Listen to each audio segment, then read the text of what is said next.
ඔන්න අපි අද ඔයගොල්ලන්ට විස්තර අරගෙන එන්නේ ලෝක ඉතිහාසයේ ලොකුම ගුවන් යානය ගැන.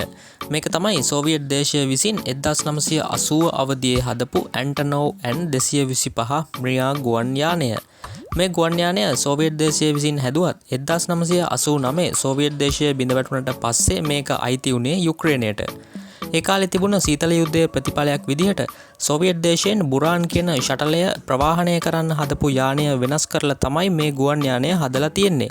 ඉතින් ගුවන් යානයක් බවට පත් කරන්න මේ යානයට පිටුපස දිත්ව තටු එහෙමත් අලුතින් සවි කරලා තියෙනවා. ඉතින් මේ ගුවන් යානයේ සම්පූර්ණ එන්ජින් ප්‍රමාණය 6ක්. 1988 දෙසැම්බර් 21 වෙනිදා මේ ඇන්ටනෝව් ගුවන් යානය පළමු වරට ගුවන්ගත කෙරෙනවා.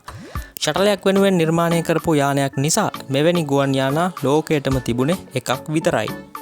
ඒත් 2022 යුක්‍රේන රුසියා යුද්ධය අතරතුර මේ ගුවන් යානය කලින් නිර්මාණය කරපු රුසියාව විසින්ම මේක විනාශ කර දැමුවා. මේ ප්‍රහාර වලින් ගුවන් යානයේ ඉදිරිපස කොටස සම්පූර්ණයෙන්ම විනාශ වුණා. ඒ වෙලාවේ ඇන්ටනෝව් ගුවන් යානය නවත්තලා තිබුණේ යුක්‍රේනයේ හොස්ටොමල් කියන ගුවන් තොටුපළේ. ප්‍රහාරය එල්ල වෙද්දී ඇන්ටනෝව් ගුවන් යානය නඩත්තු කරමින් තිබුණ නිසා ඒක ඉවතට ගන්න නොහැකි වෙලා තිබුණා. මේ ඇන්ටනෝව් ගුවන් යානයේ දිග මීටර් 84ක්.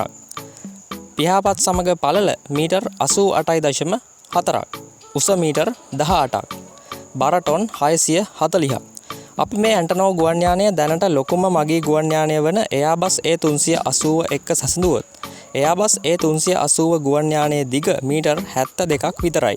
ඒ වගේම පළල මීටර් 79.8යි. බර ටොන් 560යි. ඒත් උස නම් මීටර් 24.1ක්. ඒ අනුව ඇන්ටනෝව් ගුවන් යානය කියන්නේ ලෝකේ දිගම පළලම හා බරම ගුවන් යානය විදිහට වාර්තා පිහිටවපු එකක්.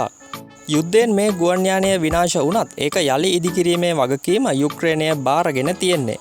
ඒ වෙනසුණු ගුවන් යානයේ ඉතිරි කොටසුත් එකතු කරලා.